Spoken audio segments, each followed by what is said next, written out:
Welcome to Dear Prudence. I'm Jenée Desmond-Harris, and I am thrilled to say that Dear Prudence is back. If you don't know, Dear Prudence is Slate's long-running advice column, and I have the honor of being the fifth Prudie. We haven't had a podcast version of the column for a while. So many people have asked for it, and I'm happy to be able to give the people what they want. Every week, I'll be joined by a guest who brings their own unique perspective to responding to your letters. Today, that guest is Nadira Goffe. Nadira is an associate writer of culture here at Slate. She's also an incredibly kind colleague who's smart, supportive, and so wise. This episode, we'll tackle a letter from someone worried their partner has been sent to conversion therapy. We'll also hear from a young person who can't avoid a family member who abused them. But not all the questions are so tough. I promise we'll have a little fun too. We'll also find out which letter made Nadira say this. People can be unpredictable and nonsensical, and sometimes parents and humans in general just don't make any goddamn sense. Okay, we're going to take a quick break. When we come back, Nadira and I will jump in with a letter about friendship and etiquette. That's coming up next on Dear Prudence.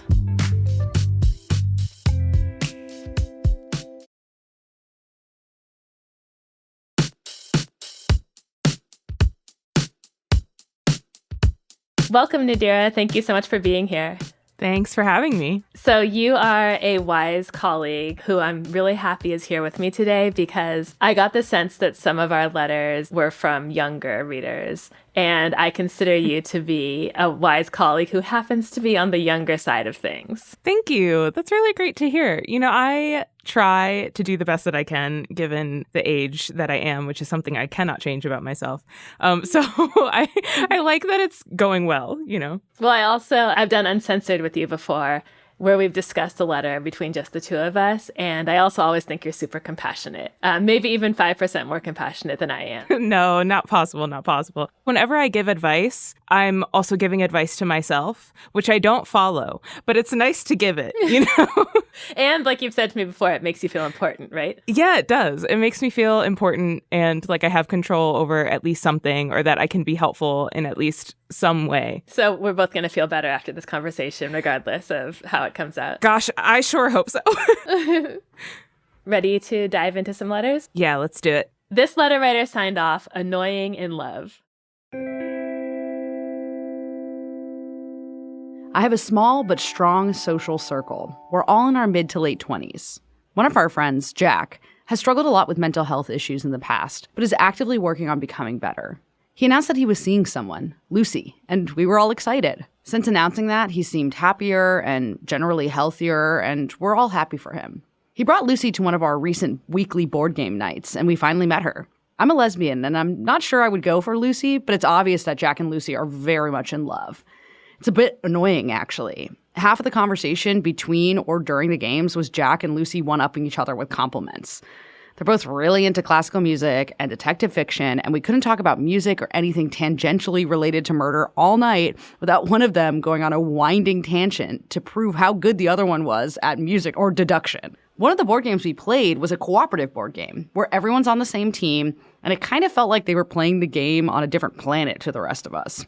The three of us had one conversation, and the two of them had another.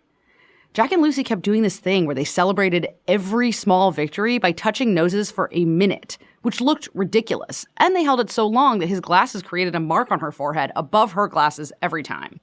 I don't know if it annoyed other people, but their behavior definitely annoyed me. Both of them obviously struggle with social skills, and Jack sometimes appreciates it when people call out his social faux pas, but I haven't really had to do that in a while, and he's changed so much now. He's changed for the better, but I still wouldn't want to offend him. Jack is one of my oldest and closest friends. Is what Jack and Lucy are doing actually considered poor manners? Or would it be inconsiderate of me to point it out regardless? Come on. Get some of your own business to worry about and let these people live. Like, congratulations. You found out you have annoying friends. It happens to the best of us. But, like, they are in love. They are happy. There's so much about this that's like, you think they're the problem? I just... With everything going on in the world. I know. You're worried about your friends kissing each other on the forehead because it's a little bit annoying. It is comically cringy, but at the same time, it's one of your closest friends, right? And so I want to point out two key sentences of this letter. The first one is the rather unnecessary and confusing and perhaps telling inclusion of the sentence, "I'm lesbian and I'm not sure I would go for Lucy, but it's obvious that Jack and Lucy are very much in love." Why was that included? Oh, I hadn't picked up on that. Wow. Oh my God. I'm seeing it all differently now. The letter writer is a little bit into Lucy. I feel as though it must be true. Wow. The letter doesn't lie. Because why are you offering us that piece of information unless you're trying to convince yourself that that's not what's going on here? That is so telling, and that just went right over my head. Because you know what? I'm also a master of deduction, so let me deduce a little. Like Jack and Lucy, let me deduce a little and say that maybe the call is coming from inside the house, and maybe we just need to like investigate ourselves a little bit further, figure out what it is that's triggering us specifically about this. Because I feel as though my first instinct when I'm in a group of friends, all of which I trust, and like something weird is going on, my very first instinct is to turn to the other people who are not involved and be like, did you find that weird? Or was it just me? And so the fact that this letter writer hasn't really asked any of the other people at the game night whether this behavior also annoyed them is a little bit weird. Like, do you have a group chat? You didn't just text someone to be like, that was weird, right? Or that was kind of annoying, right? Or just share a look. Right. Make eye contact and a little eye roll. The idea that you don't know how anyone else present at the party feels about this, and also the idea that you included the lesbian sentence, I feel like is very telling. Yeah, there's more going on here that meets the eye. Yes. Yeah, I think it would be inconsiderate of you to point it out that they had poor manners. Just, what would be the goal? I don't understand what the goal would even be of having that confrontation. The letter writer needs to kind of go inside herself and figure out why this is so bothersome and push past poor manners. Because I think in a social circle of people in mid to late 20s who are hanging out very informally, manners is not really even a thing. Right. These are your friends. You don't think about manners when you're hanging out with your friends and the person you're dating. As long as no one's being harmed, that's not really a concern and not something you monitor other people for, right? Yeah. So it's like definitely a topic for deep introspection is what's really bothering me about this situation. And it's jealousy. Of some variety. Like, it seems as though it's probably jealousy because the letter writer is into Lucy, but maybe it's just jealousy that the letter writer isn't in a committed relationship, right? Like, it could be lots of varieties of jealousy, and so I don't actually want to pigeonhole them into one. But I do think investigating oneself is always a good piece of advice in any situation. But I also just want to point out there's nothing new or singular about this. Like, I think everyone in the world has those friends that are just a little bit too lovey-dovey for comfort when they're with their other friends, right? But we love them, and so we should be happy that they're in love. Overall, it should be kind of like cringy, but still kind of touching.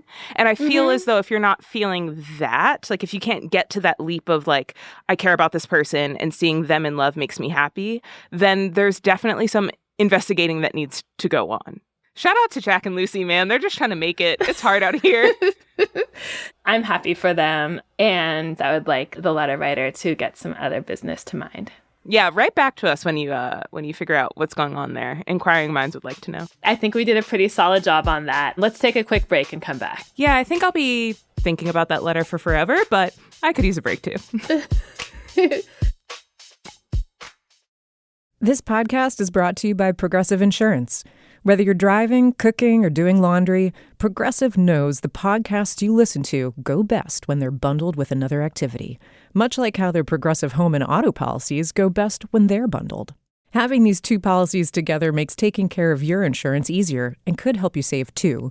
Customers who save by switching their home and car insurance to Progressive save nearly $800 on average. That's a whole lot of savings and protection for your favorite podcast listening activities, like going on a road trip, cooking dinner, and even hitting the gym.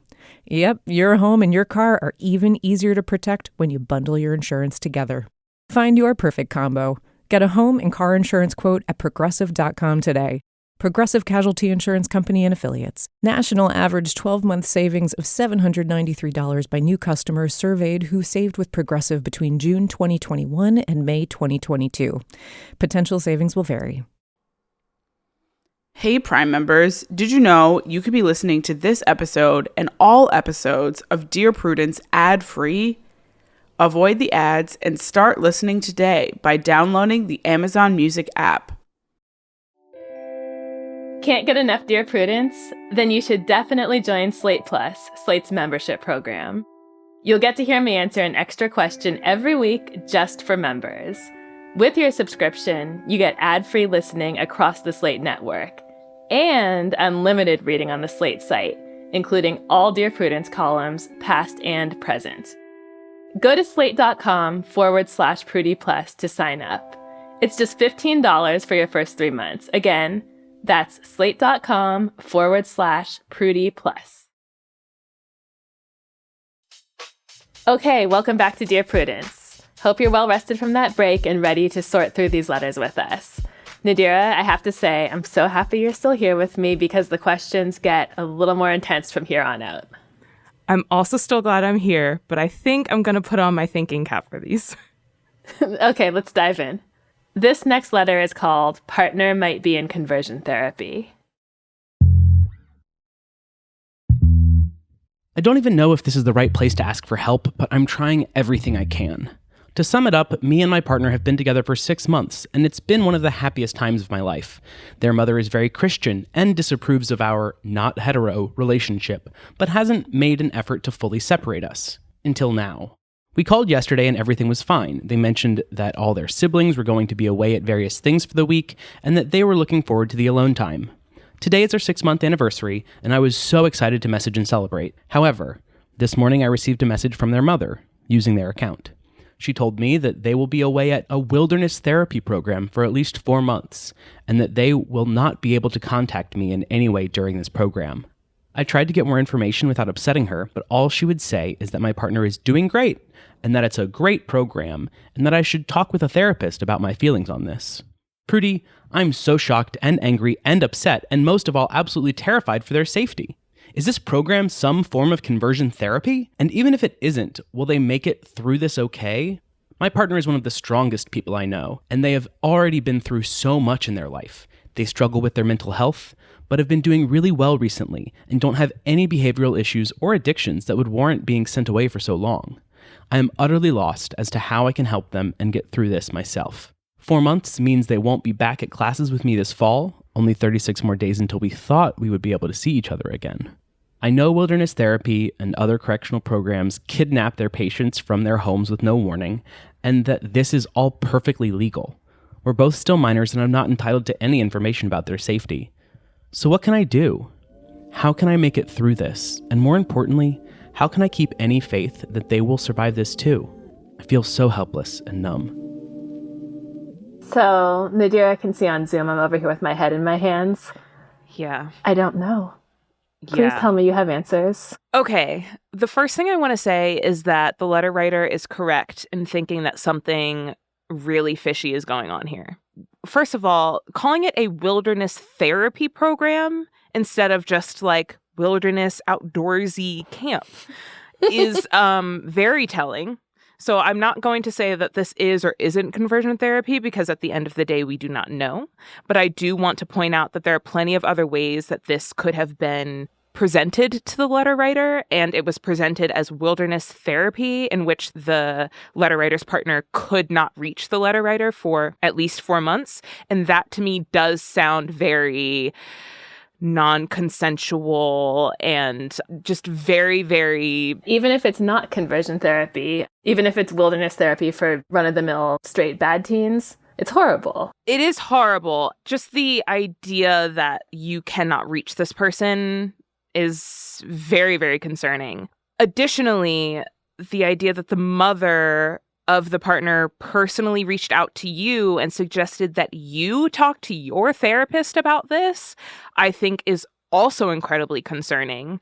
I would not trust that what's going on with your partner was consensual by them in any way. I would not trust that it was something that they had known about beforehand. It does seem very concerning to me. But with that being said, unfortunately, I do not think that there's much that you can do as the letter writer in the situation. I do think there are a few things you can do, though they be minor, they might help. Again, if you have a therapist, it sounds like you might, then I think that you should definitely talk to someone about what you're feeling and your role in all of this and all you can do or how you personally can get through this.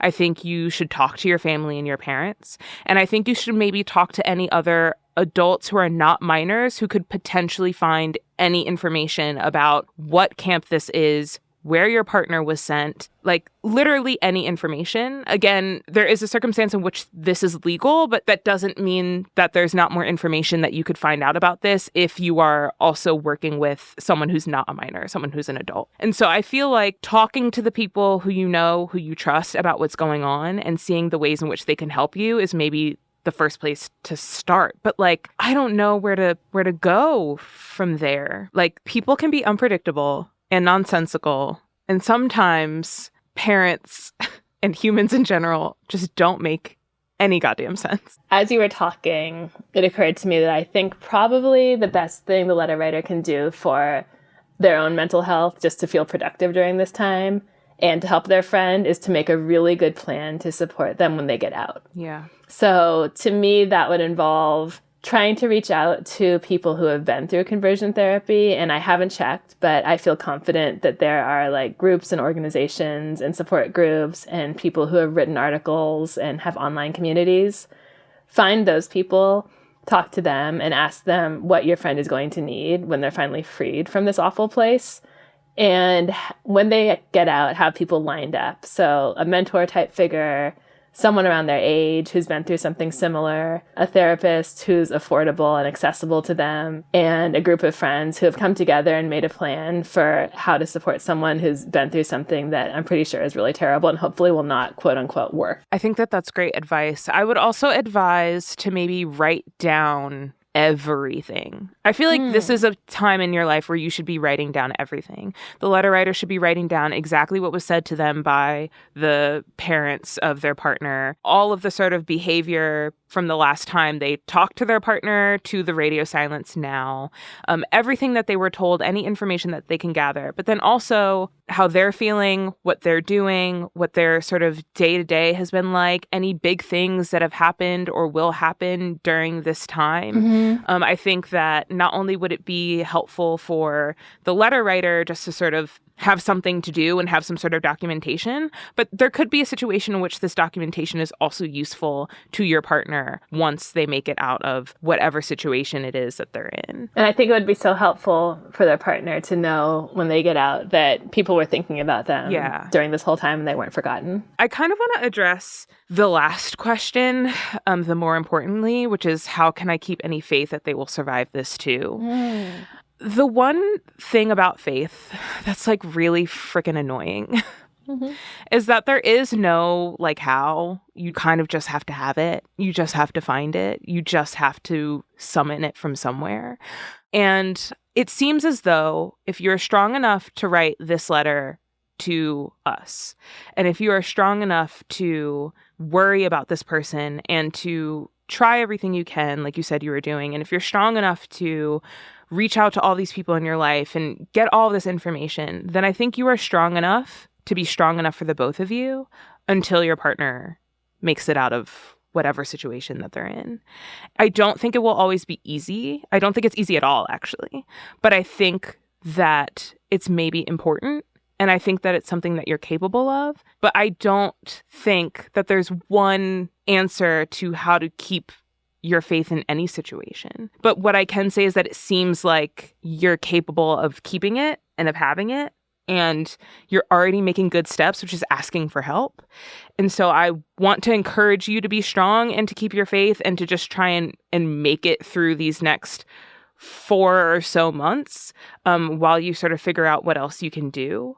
But I don't think that that always means that there's nothing in your power to do. And I feel as though you can definitely do some things that, though they might seem meaningless, will be entirely meaningful. It's just maybe not in this moment. But I would still encourage the letter writer to do them. Totally agree. You're listening to Dear Prudence. When we come back, more letters. And hopefully more good advice. Stay with us. What do you think about a lot and need to talk about more? I just have this big secret that I can't tell anybody. Death, Sex, and Money is an interview podcast featuring unusually personal conversations. For the first time in my life, I do not need a man to be whole. And that's what our life is supposed to be about. And man, it takes work. It doesn't just happen. I'm Anna Sale. Find Death, Sex, and Money wherever you get your podcasts. Hi, I'm Frances Fry. And I'm Ann Morris. And we are the hosts of a new TED podcast called Fixable. We've helped leaders at some of the world's most competitive companies solve all kinds of problems. On our show, we'll pull back the curtain and give you the type of honest, unfiltered advice we usually reserve for top executives. Maybe you have a coworker with boundary issues, or you want to know how to inspire and motivate your team. No problem is too big or too small. Give us a call and we'll help you solve the problems you're stuck on. Find Fixable wherever you listen to podcasts.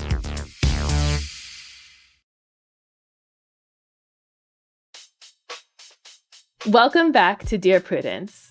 My guest Nadira and I are ready to dive back into your letters. Nadira, ready for this? Yeah, I think I still got a little gas left in the tank. Let's go. Oh, I'm sure you have tons left. I do too. This letter is called Tired and Confused. My family, parents, siblings, remain in contact with my half-brother who sexually assaulted me as a child. He also has done many other very messed up things to other family members, i.e. leaving my mother with $30,000 worth of credit card debt. I told my mother a couple of years ago what happened, and she was incredibly upset and took him out of her inheritance, but to date, still occasionally has him over and talks to him regularly. No one else in my family knows, and I'm forced to interact with him occasionally as well, and I feel sort of gaslighted by the entire situation since no one else seems to be acknowledging what's going on. I'm sort of just committed to waiting till I'm financially stable enough to be able to leave, get therapy, and not have to deal with any of it, but I don't really know how to not fall apart in the meantime. So this is my least favorite category of letters. Letters from teenagers or young people or people who just aren't able to leave their parents' home yet, right? Who are in a really bad situation, because there's just really no making it better. In this case, I would say to the letter writer, your brother sexually abusing you is awful. Your mother not standing behind you 100% is awful. It makes it worse. And you could respond absolutely perfectly to this situation, and it would still be a major tragedy that nobody could fault you if it got in the way of you living a happy life. This is just a horrible thing to have to go through. So I hate it when I feel like there's nothing I can say that will make it better. But I do think we can answer the narrow question they asked, which is, how do I not fall apart in between now and when I can move out and get therapy?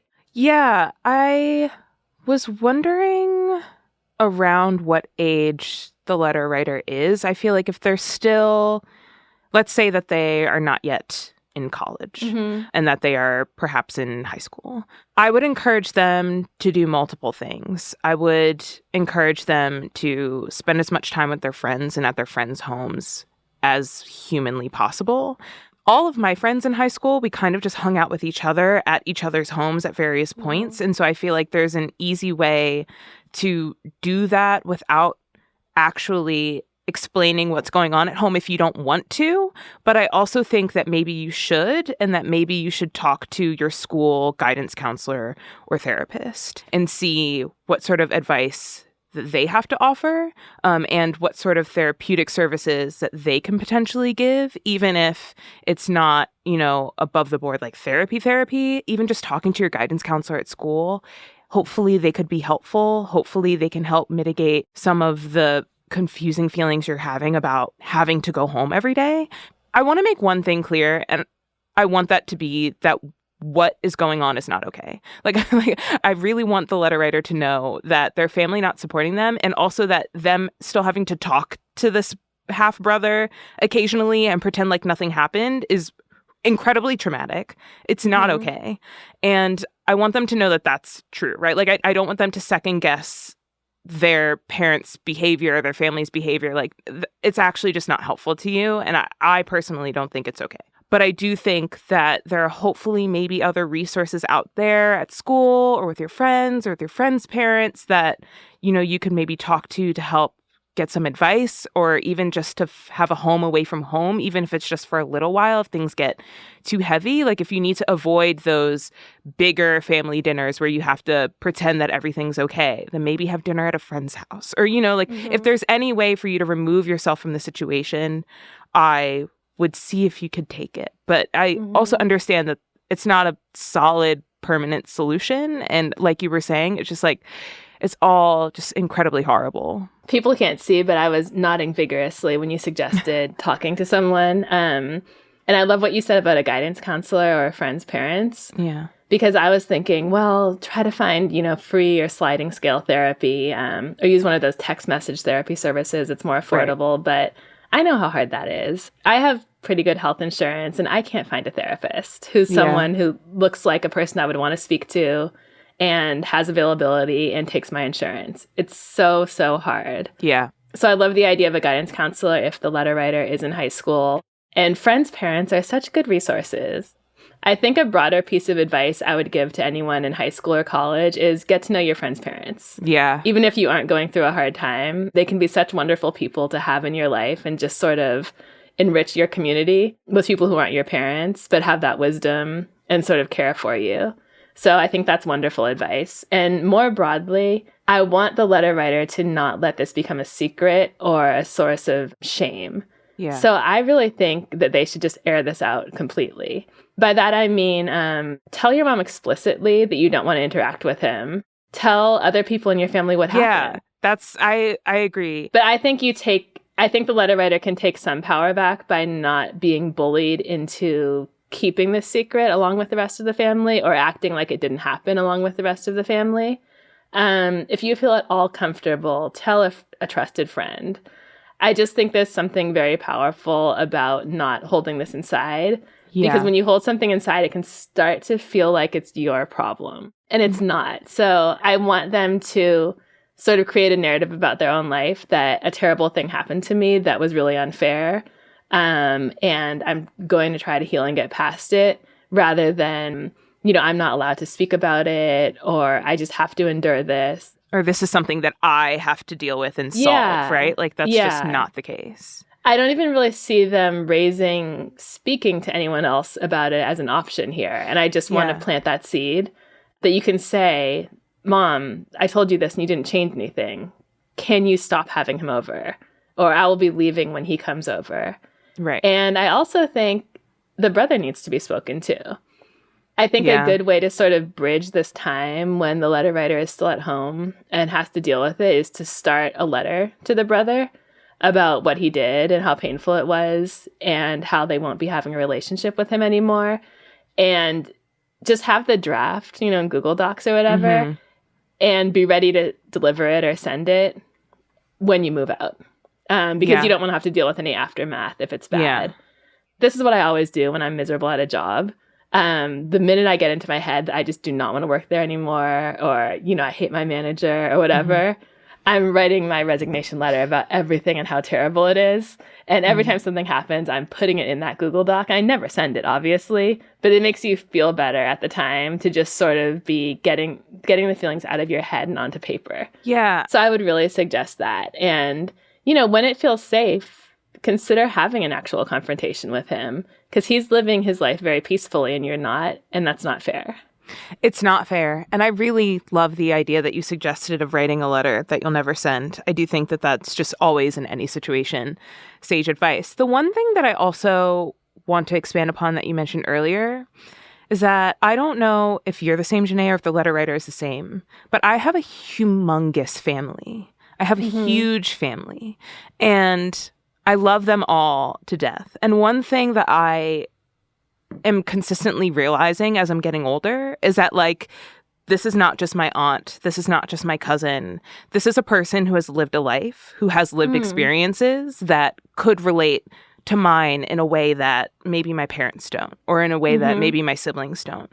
And so who's to say that if you told a cousin or an aunt or uncle that they wouldn't 100% back you up, right? Because maybe they feel differently. Maybe they know someone who was abused or assaulted before. Maybe they have experience, you know, in this area in some way. Like, who's to say that you wouldn't actually have someone by your side if you reached out to the other members of your family? And I know when you're younger, it's like, well, why would I? Like, that's just my aunt, right? But Right.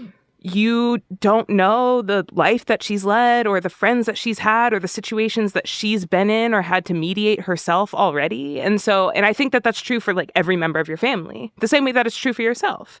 And if you think about if you had a child or a cousin or a niece or nephew and they were going through something and they didn't tell you, how you would maybe feel about, you know, your family and about the secrets that are being withheld from you personally. And so I think that maybe in your heart of hearts, you might know a good external family member that you could talk to if there is one. And I would encourage you to maybe try and figure out who that person could be, because they might be a good resource. Instead of just like airing things out at one time to your whole family, there's maybe like a really cool older cousin or a really cool uncle or a really cool aunt or something that you know would be receptive to your experiences and what you're going through and would maybe help you and back you up. The one thing I would push back on in the letter is the idea of feeling gaslit by the whole situation, because you can't feel gaslit by people who you haven't given a chance to be there for you. So absolutely feel gaslit if you tell a few family members and they say, no way, that didn't happen. Yeah. But give them a chance to hear you, give them a chance to believe you, and give them a chance to validate you and make this period of your life less painful. Yeah, I completely agree. Thank you so much, Nadira, for being here. Oh, thanks for having me. I feel like there were some really hard letters today. Like I said, I do think they were from a lot of young people who were dealing with some really heavy stuff. So I just appreciated having you kind of in the room with me, helping me sort through their problems. And I hope we were helpful. Yeah, I think that we were helpful. I mean, I also at least hope so. I think being here and going over these letters with you helped me really be grateful for the platform that we have, but it also helped me realize that sometimes life is just really hard and the best we can do is the best we can, you know?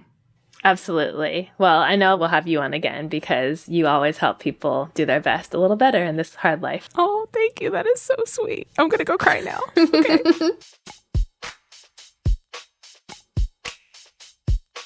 Do you need help getting along with partners, relatives, coworkers, and people in general? Write to me. Go to slate.com/Prudie. That's slate.com/Prudie. The Dear Prudence column publishes every Thursday, and you can join us for the Dear Prudie live chat on Mondays at noon Eastern.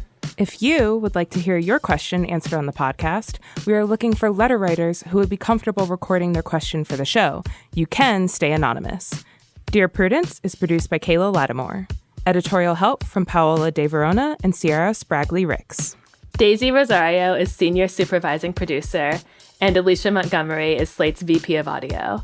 I'm your Dear Prudence, Jenée Desmond-Harris. Until next time.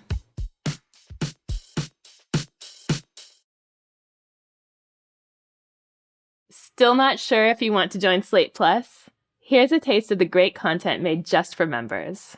Besides that, just on a positive note, I'm just happy this letter writer has her own family and or kids. I don't know. She didn't mention a spouse. But because it's just really sad. Yeah. If your dad has decided to marry this woman who has this white supremacist gang member son, and he's, I hate to say it, but choosing them over you. Yeah, I mean, you know how it is, man, when you're like in a new relationship and like everybody, I mean, when you get married, I mean, theoretically, what you're telling other people is that I choose you before anybody else, right? And so, yeah, the father did do this. I don't know if he knew about the the white gang member stepson and not he really can't do anything about that. Now, it would make me worry about the person I was marrying that her son turned out that way, but well, whatever. But yeah, so I just want to know what kind of relationship this person has with their father. Because it seems like they should be reaching out to their father to do the work of maintaining and nurturing that relationship. If you want access to moments like that every week, join Slate Plus. Go to slate.com/Prudie Plus to sign up. It's just $15 for your first 3 months. Again, that's slate.com/Prudie Plus.